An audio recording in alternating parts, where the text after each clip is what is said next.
सोचो, अगर हमें 15 सालों के लिए बिना बिजली के रहना पड़े तो हमारी जिंदगी कैसी होगी? क्या हम इंसान बिना बिजली के सरवाइव कर पाएंगे या फिर मारे जाएंगे? चलिए जानते हैं। तो कहानी की शुरुआत कुछ पुराने दिनों की शिकागो में होती है, जहाँ सभी इंसानों के पास इलेक्ट्रिसिटी थी। यहाँ पर हम एक चार्ली नाम की बच्ची को देखते हैं जो कार्टून देख रही थी। वहीं उसका छोटा भाई डैनी आईपैड में गेम खेल रहा था और उनकी मॉम रेचल फोन पर किसी से बातें कर रही थी कि तभी उसका हस्बैंड बेन घबराता हुआ घर आता है और उन्हें बताता है कि उनके पास ज्यादा टाइम नहीं है। जिस पर रेचल उससे पूछती है कि तुम किस बारे में बात कर रहे हो। अचानक यहाँ बेन के घर में लाइट्स ब्लिंक होने लगती है और उसके लैपटॉप में भी कुछ फाइल्स डाउनलोड होने लगती है जो अगले ही सेकंड में 100% डाउनलोड भी हो जाती हैं। जिसके बाद वो अपने लैपटॉप से यूएसबी निकालकर उसे एक मेटल के लॉकेट में लगाने लगता है। वहीं दूसरी ओर हाईवे पर माइल्स और उसका दोस्त अपनी कार से निकलते हैं, जहाँ उनके पीछे रुकी हुई गाड़ियों की लाइन लगी हुई थी, जिनकी हेडलाइट्स भी एक के बाद एक अपने आप बंद हो रही थी। आसमान में प्लेन्स भी इधर उधर क्रैश होने लगे थे, जमीन पर ट्रांसफार्मर्स फटने लगे थे और यहाँ तक कि विलीस टावर भी एकदम काला पड़ चुका था। इसके बाद हम धरती को अंतरिक्ष से देखते हैं, जहाँ धीरे धीरे धरती से बिजली गायब होती हुई नजर आ रही थी। अंधेरा यूएसए के नॉर्थ से होते हुए ईस्ट और साउथ में फैलता चला जा रहा था और चारों तरफ ऐसा समा हो गया था कि बिल्कुल कैंडल लाइट डिनर का माहौल था। लेकिन आज की जनरेशन यानी कि जेन जी के लिए इंटरनेट ना होने का मतलब है कयामत का आ जाना। इसके बाद हमें एक स्टोरी सुनाई जाती है जिससे हमें पता चलता है कि उस ब्लैकआउट डे को 15 साल से ज्यादा हो गए हैं। ब्लैकआउट डे के बाद इलेक्ट्रिसिटी वापस आई ही नहीं, जिस वजह से इलेक्ट्रिसिटी से चलने वाली सभी चीजें बेकार हो गई थी। यहाँ तक कि लोगों के कार इंजन्स, जेट टर्बाइंस और जरा जरा सी बैटरीज भी बिल्कुल खराब हो गई थी। इन सब चीजों की वजह से बड़े पैमाने पर सभी के हालात बहुत खराब हुए। बीमारी बढ़ी लेकिन दवाइयाँ नहीं मिली, आग लगी लेकिन आग बुझाने वाली गाड़ियाँ नहीं थी, फैक्ट्रीज थी लेकिन वहाँ खाने के लिए कुछ नहीं था और सभी लोग हाथ से काम कर रहे थे। जिसके बाद जल्द ही सरकारें गिरने लगी और मिलिटियाज बढ़ने लगी थी। ब्लैकआउट के बाद यूनाइटेड स्टेट्स 6 भागों में बढ़ चुका था, जो कि the Monroe Republic, the Georgia federation,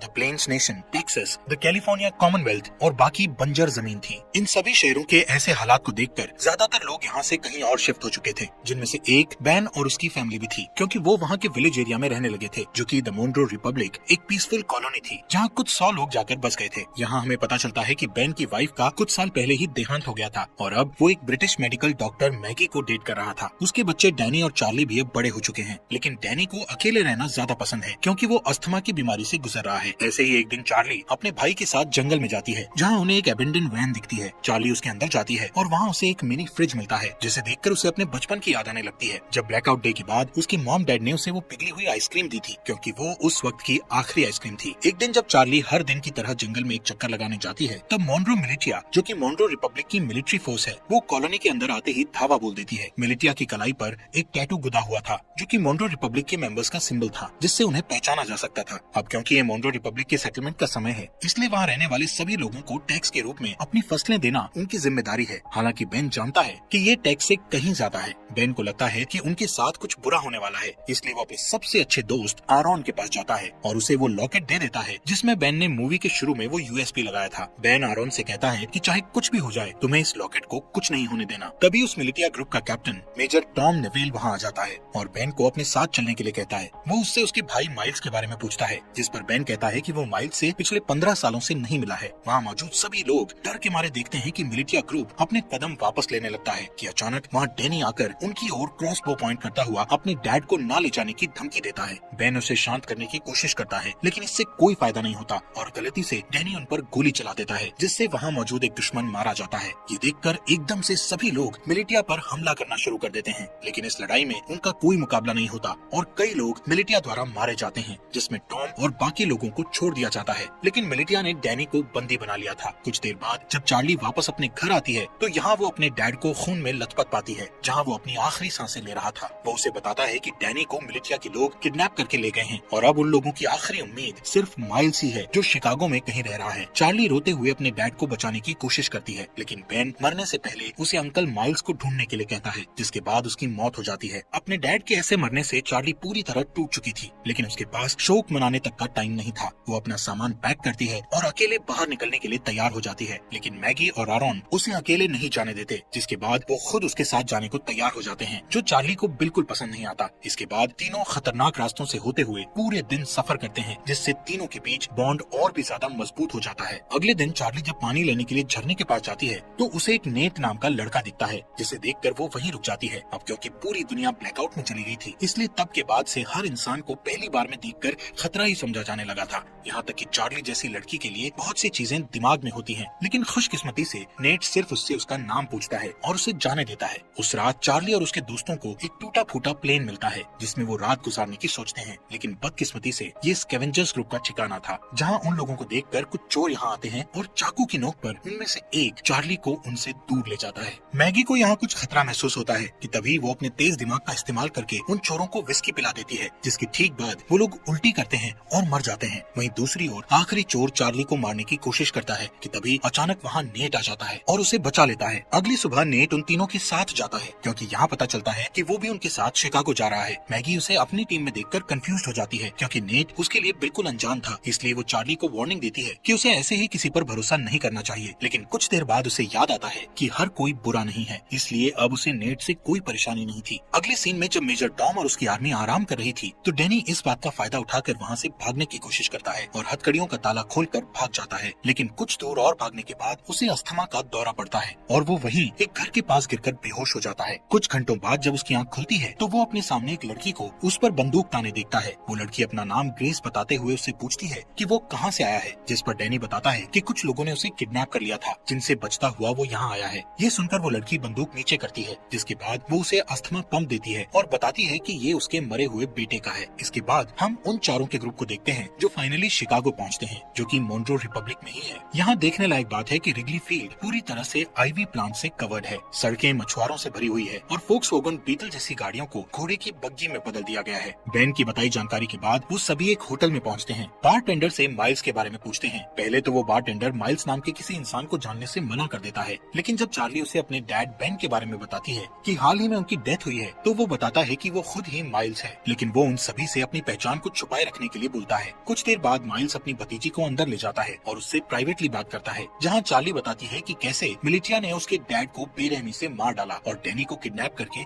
अपने साथ ले गए। जिसके बाद चार्ली उससे पूछती है कि वो लोग हमारी फैमिली के पीछे क्यों पड़े हैं, जिस पर माइल्स कहता है कि जरूर बेन कुछ न कुछ उस ब्लैकआउट के बारे में जानता था। वो कहता है कि मोन्ट्रो रिपब्लिक के लीडर जनरल मोन्ट्रो एक क्रूअल डिक्टेटर था जो पूरे देश और पूरी दुनिया को अपने कब्जे में करना चाहता था, लेकिन उसके लिए उसे कुछ हथियारों की जरूरत थी, जैसे कि फाइटर प्लेन्स, टैंक्स और यहाँ तक न्यूक्लियर बॉम्ब्स। और क्योंकि बेन अकेला ऐसा इंसान था जो ब्लैकआउट क्यों हुआ था उसके बारे में जानता था और मोन्ट्रो को विश्वास था कि वो इससे निपट सकता है। ये सब सुनने के बाद चार्ली अपने भाई डैनी को लेकर और ज्यादा चिंतित हो जाती है और अपने अंकल से उसकी मदद करने के लिए कहती है, लेकिन सरप्राइजिंगली वो उसकी मदद करने से साफ मना कर देता है क्योंकि उसका मानना था कि ये काम बहुत रिस्की है और वो इस काम को करने के लायक नहीं है। जिससे नाराज होकर चार्ली वापस अपने ग्रुप के पास जाने के लिए तैयार हो जाती है। उसे परेशान देखकर नेट माइल्स के पास बिल्कुल लड़ने के मूड में जाता है, लेकिन तभी माइल्स नेट का हाथ पकड़कर उठता है, जहाँ पता चलता है कि नेट भी मोन्ट्रो मिलिटिया का मेंबर है और वो चार्ली और उसके दोस्तों के साथ मिलकर माइल्स तक पहुँचना चाहता था। ये जानकर हर कोई हैरान हो जाता है, लेकिन इससे पहले कि वो कुछ कर पाते नेट वहाँ से भाग जाता है। अब मिलिटिया को उनकी लोकेशन का पता होने के बावजूद भी माइल्स अपनी जगह को छोड़ने से मना कर देता है क्योंकि उसका मानना था कि वो अकेला ही पूरी फौज का सामना कर सकता है। चार्ली और बाकी लोग भी माइल्स की मदद करने को तैयार थे, लेकिन माइल्स गुस्से में उन पर चिल्लाते हुए उन्हें यहाँ से दूर जाने के लिए कहता है। कुछ ही देर बाद नेट अपने साथ बहुत सारे आर्मी सेना को लेकर माइल्स से लड़ने आता है, लेकिन इतने सैनिक होने के बावजूद भी माइल्स सभी से बड़ी सफाई से तलवारों का इस्तेमाल करके लड़ता है और एक एक करके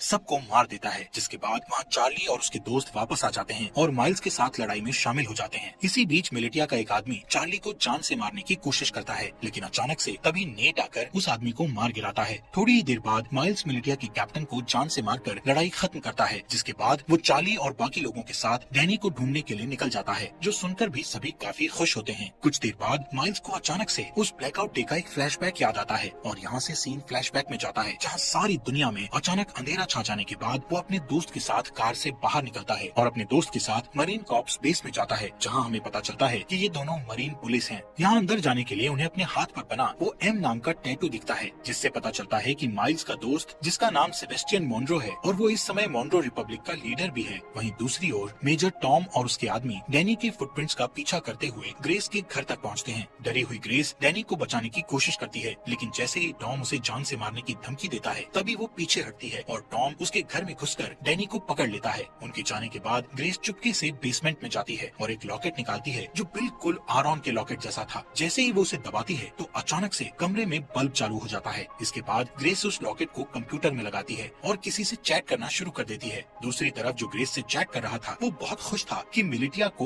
उनके छुपे हुए राज के बारे में नहीं पता चला। यहाँ प्रेजेंट में माइल्स माइल्स ग्रुप को अपने साथ ही रखता है, जो कि अपनी एक पुरानी साथी को ढूंढ रहा है जिसका नाम नोरा है, जो एक्सप्लोजिव्स बनाने में माहिर है। माइल्स चार्ली को बताता है कि अगर उन्हें डैनी को बचाना है तो उन्हें नोरा जैसे तेज फाइटर की जरूरत पड़ेगी। यहाँ टैवर्न में अचानक उनके ऊपर कुछ दुश्मन हमला कर देते हैं, लेकिन इस बार भी माइल्स सबको हरा देता है। तभी वो एक आदमी को पकड़ता है और उसका गला घोटते हुए नोरा की लोकेशन पूछता है। यहाँ हमें पता चलता है कि नोरा को भी मिलिटिया ने पकड़ रखा है और इस समय वो मिलिटिया में एक नौकर बनकर रह रही है। उस रात माइल्स अकेले ही बाहर जाने का फैसला करता है, ये कहते हुए कि वहाँ जाना खतरे से खाली नहीं है। जिसके बाद वो रेडी होकर बाकी ग्रुप के लोगों को लॉवेल इंडियाना में अगले 2 वीक बाद मिलने के लिए कहता है। हालांकि अगली सुबह जब मैगी और आरॉन जागते हैं तो उन्हें पता चलता है कि जिद्दी चार्ली भी माइल्स के साथ निकल गई है, जो चीज उन्हें बिल्कुल अच्छी नहीं लगती। अब उनके पास कोई चारा नहीं बचा था, इसलिए आरॉन मैगी को लॉकेट देता है जो कि बेन ने उसे दिया था। वो ये भी बताता है कि बेन ने उन्हें ग्रैंड पार्क में एक लेडी से मिलने के लिए भी कहा था, जो और कोई नहीं बल्कि ग्रेस ही है। हालांकि दोनों अभी भी चार्ली को लेकर चिंतित हैं, लेकिन उन्हें लगता है कि वो ठीक हो जाएगी और इसके बदले वो ग्रेस को ढूंढने के लिए ग्रैंड पार्क जाने लगते हैं। ये दोनों ग्रेस को ढूंढने निकल जाते हैं, जहाँ इन्हें लगता है कि ग्रेस ही वो की हो सकती है जिससे अर्थ पर इलेक्ट्रिसिटी को वापस लाया जा सकता है। वहीं दूसरी ओर जब मेजर टॉम अपनी सेना को लीड करते हुए अपने अड्डे की ओर जा रहे थे कि तभी अचानक एक गोली चलने की आवाज सुनाई देती है, जो सुनते ही वो लोग अपना रास्ता बदलकर उस गन शॉट की आवाज का पीछा करते हैं, जिसका पीछा करते करते वो लोग एक छोटे से घर तक पहुंचते हैं, जहां इन्हें पता चलता है कि इस मोन्रो रिपब्लिक में आम इंसान अपनी पर्सनल बंदूकें और गोला बारूद नहीं रख सकते। इसी वजह से सभी लोग क्रॉसबोस और दूसरे हथियारों का इस्तेमाल करते हैं। इसी के चलते मेजर टॉम उस घर के मालिक को धमकी देता है कि वो अपने घर के सभी हथियारों को उन्हें दे दे। उस आदमी को लगता है कि वो हथियार देने के बाद भी मारा जाएगा, इसलिए वो अपने घर से एक बंदूक निकालकर बाहर खड़े एक आदमी को गोली मार देता है कि तभी मेजर टॉम उस आदमी को गोली मारकर उड़ा देता है। इन सब चीजों के बाद हम वहीं डरे हुए डैनी को देखते हैं। अगले सीन में मिलिटिया के अड्डे पर हमें फॉर्मली जनरल मोन्रो से मिलवाया जाता है, जिसका हाथ इन सभी बुरी चीजों में है। मोन्रो वहाँ मौजूद एक आदमी से अपने हथियारों के बारे में पूछता है, लेकिन जब वो डरा हुआ आदमी उसका कोई जवाब नहीं देता तो वो उसे बेरहमी से जान से मार देता है। जिसके बाद वो दूसरे रूम में अपने एक दूसरे वर्कर के पास जाता है, जहाँ हमें पता चलता है कि ये बेन की वाइफ रेचल है, जिसे हम मरा हुआ मानते हैं। यहाँ मोन्रो रेचल को बताता है कि बेन मर चुका है और ये सुनकर रेचल बहुत परेशान हो जाती है। इस दौरान चार्ली पूरे दिन जंगल में घूमती हुई आखिर में अपने अंकल को ढूंढती है, जहाँ माइल्स उससे गुस्सा था क्योंकि उसने उसकी बात नहीं सुनी थी। लेकिन जब चार्ली बताती है कि उसके भाई को अस्थमा का दौरा पड़ता है तो वो शांत हो जाता है। कुछ देर बाद उन्हें ढेर सारे मजदूर दिखते हैं जो हाथों से हेलीकॉप्टर को खींच कर ले जा रहे थे। यहाँ पता चलता है कि जनरल मोन्रो को विश्वास है कि एक दिन इलेक्ट्रिसिटी जरूर आएगी और उस दिन के लिए वो खुद को तैयार करना अभी से शुरू कर देता है। इन सभी मजदूरों में माइल्स नोरा को भी देखता है और चार्ली से कहता है कि उसे इतने सारे लोगों में से बचाना मुश्किल होगा, क्योंकि यहाँ कई सारे गार्ड्स के पास स्नाइपर राइफल भी हैं। लेकिन माइल्स अपने दोस्त को हर हालत में बचाना चाहता है। वो नोरा को बचाने का प्लान बनाते हुए रात होने का इंतजार करता है और जैसे ही रात होती है तो सबसे पहले चार्ली डिस्ट्रैक्शन पैदा करती है और वहाँ मौजूद गार्ड्स को भगा देती है। फिर वो वहाँ गार्ड्स के पीछे छुप जाता है और आखिर में नोरा को बचाकर अपने साथ ले जाता है। लेकिन इस बात से नोरा नाराज हो जाती है क्योंकि वो खुद जानबूझकर कैदी बनी हुई थी, क्योंकि उसे उनकी राइफल चुरानी थी। उन स्नाइपर्स के पास ऐसे हथियार हैं जो आमतौर पर मिलना मुश्किल है। कुछ देर बाद माइल्स नोरा से कहता है कि उसे अपनी भतीजी को बचाने के लिए उसकी मदद चाहिए, जिसके लिए वो तुरंत मान जाती है। लेकिन इसके बदले वो उससे स्नाइपर से राइफल चुराने में मदद मांगती है। माइल्स को ये मुश्किल लगता है, लेकिन इस समय उसके पास नोरा की बात मानने के अलावा कोई चारा नहीं था। थोड़ी देर बाद वो तीनों पास की एक झोपड़ी में जाते हैं, जहाँ वो तीनों डैनी को बचाने की प्लानिंग करते हैं। बारूद का यूज करके नोरा एक टेम्पररी हथियार बनाती है, जिसका इस्तेमाल वो उन स्नाइपर्स वाले गार्ड को मारने के लिए करेंगे। लेकिन एक दिक्कत ये है कि इस हथियार का असर सिर्फ कुछ मीटर्स तक ही रहेगा, जिसका मतलब हुआ कि उनमें से किसी एक को गार्ड के पास जाकर उन्हें गोली मारनी होगी। वो लोग प्लान करते हैं कि माइल्स और नोरा आसानी से उनकी पकड़ में आ जाएंगे, लेकिन चार्ली उनका आखिरी ऑप्शन होगा। यहाँ से जाने से पहले माइल्स उनसे कहता है कि जैसे ही वो सभी गार्ड्स मर जाएंगे तो वो सभी पहरेदारों को निकाल लेंगे। कुछ ही देर बाद चार्ली अपने हथियार को स्लीव्स के अंदर छुपाती है और एक खोया हुआ इंसान होने का नाटक करती हुई पहरेदारों के पास जाती है, जिसके बाद वो तुरंत हथियार लेकर गार्ड्स के पास जाती है और तुरंत उन्हें मार देती है। इससे पहले कि बाकी गार्ड्स कुछ कर पाते, वहाँ नोरा और माइल्स आकर उन पर हमला कर देते हैं। इस लड़ाई के बाद जब वो लोग सभी मजदूरों को आजाद कर रहे थे तो नोरा ये रिवील करती है कि उसने अपने रेबल के लिए स्नाइपर चोरी की थी। वहाँ ग्रैंड पार्क में जब ग्रेस अपने कंप्यूटर पर टाइप कर रही होती है तभी कोई आदमी उसके घर में घुसकर उसके सामने आता है। उस आदमी के पास भी सेम वही लॉकेट था जो उसकी टेजर स्टिक एनर्जी छोड़ रहा था। दूसरी ओर माइल्स नोरा को रेबल का साथ छोड़ने के लिए मनाने की पूरी कोशिश करता है, लेकिन वो मना कर देती है। यहाँ हमें पता चलता है कि पहले ये दोनों कपल थे, लेकिन ब्लैकआउट के बाद उन्हें ब्रेकअप करना पड़ा। ऐसे ही कुछ देर बाद वो दोनों रेबल के ठिकाने पर पहुँच जाते हैं, जहाँ उन्हें एक पादरी मिलता है। पादरी खुश था कि नोरा स्नाइपर गन लेकर आई है, लेकिन बुरी खबर ये थी कि उनकी सेना पर अभी भी लगातार हमला किया जा रहा है। जब ग्रुप ठिकाने पर पहुँचता है तो उन्हें अंदर कुछ घायल आदमी बैठे मिलते हैं, पादरी यहाँ ये भी बताता है कि इन सभी आदमियों में से एक आदमी गायब है, जो सुनकर माइल्स तुरंत सभी को ये जगह छोड़ने के लिए कहता है, क्योंकि उसका मानना है कि मिलिटिया उसके आदमियों से पूछताछ कर रही है और इस जगह से भागने का यही सही समय है। नोरा इस बात के लिए मान जाती है, लेकिन उससे 30 मिनट मांगती है, क्योंकि वो घायल आदमियों को ठीक करना चाहती थी। बदकिस्मती से उसका ये डिसीजन गलत साबित होता है, क्योंकि कुछ ही मिनटों के बाद कैप्टन एडम मिलिटिया के साथ दिखाई देता है। उन्हें कुछ देर रोकने के लिए माइल्स अपने बेस्ट शूटर को स्नाइपर के साथ ऊपर भेजता है और उसका ये प्लान काम करता है, क्योंकि ऊपर भेजा गया वो स्नाइपर मिलिटिया के कई लोगों को घायल कर देता है, जिससे उन्हें पीछे हटने पर मजबूर होना पड़ता है। इस लड़ाई के चलते रात हो जाती है। यहाँ बेसमेंट के अंदर माइल्स और बाकी लोग दीवार के सहारे एक सुरंग बनाने की कोशिश करते हैं ताकि एक तरफ से दूसरी तरफ जा सकें, लेकिन उनका ये प्लान पूरी तरह से फेल हो जाता है, क्योंकि दीवार में सुरंग खोदते समय दीवार गिरने लगती है और माइल्स उस गड्ढे में गिर जाता है, जिससे उनकी पूरी मेहनत खराब हो जाती है। ठीक इसके बाद छत पर बैठे स्नाइपर की मौत हो जाती है, जिसके बाद कैप्टन एडम और उसके लोग बेसमेंट में घुस जाते हैं। लेकिन माइल्स, जो बहुत बढ़िया तलवारबाज है, वो कुछ आदमियों को नीचे गिराता है और एडम को बंदी बना लेता है। फिर वो उसे दूसरे रूम में बंद कर देता है और यहाँ से भागने के तरीके सोचने लगता है। यहाँ हैरानी की बात ये होती है कि एडम माइल्स को पहचान लेता है, जिससे कमरे में मौजूद सभी लोग हैरान रह जाते हैं। ये देखकर चार्ली उनसे पूछती है, तुम एक दूसरे को कैसे जानते हो? यहाँ कहानी एक अलग मोड़ लेती है, जहाँ एडम ये रिवील करता है कि पहले माइल्स जनरल मुनरो का राइट हैंड था। यहाँ तक कि माइल्स वो इंसान है जिसने मिलिटिया को लड़ना सिखाकर इतना खतरनाक बनाया है। लेकिन इतना रिवील होने के बावजूद भी माइल्स उन्हें मारने पर अपना फोकस रखता है। माइल्स उनके सामने एक डील रखता है, जिसमें वो खुद को मुनरो मिलिटिया के सामने सरेंडर करेगा, लेकिन उसके बदले में उसके ग्रुप के किसी भी इंसान को कोई नुकसान नहीं पहुंचाया जाएगा। इसी वजह से एडम ये डील एक्सेप्ट कर लेता है। हो सकता है उसे अपनी जान की परवाह हो इसलिए। खैर, इसके बाद जल्द ही माइल्स को मुनरो मिलिटिया ले जाया जाता है। यहाँ से सीन फ्लैशबैक में जाता है, जहाँ हम ब्लैकआउट के 2 वीक बाद का सीन देखते हैं, जब माइल्स अपने भाई को ढूंढने के लिए शिकागो आया था और उसका सबसे अच्छा दोस्त मुनरो भी उसके साथ था। वहीं रास्ते में उन्हें 2 आदमी मिलते हैं, जिनमें से एक आदमी दूसरे को बहुत बुरी तरह पीट रहा था। एक अच्छा इंसान होने के नाते माइल्स उनके पास जाता है और अपनी बंदूक निकालकर उनमें से एक को गोली मार देता है। इसके बाद दोनों दोस्त उस बचे हुए चोटिल इंसान की मदद करते हैं,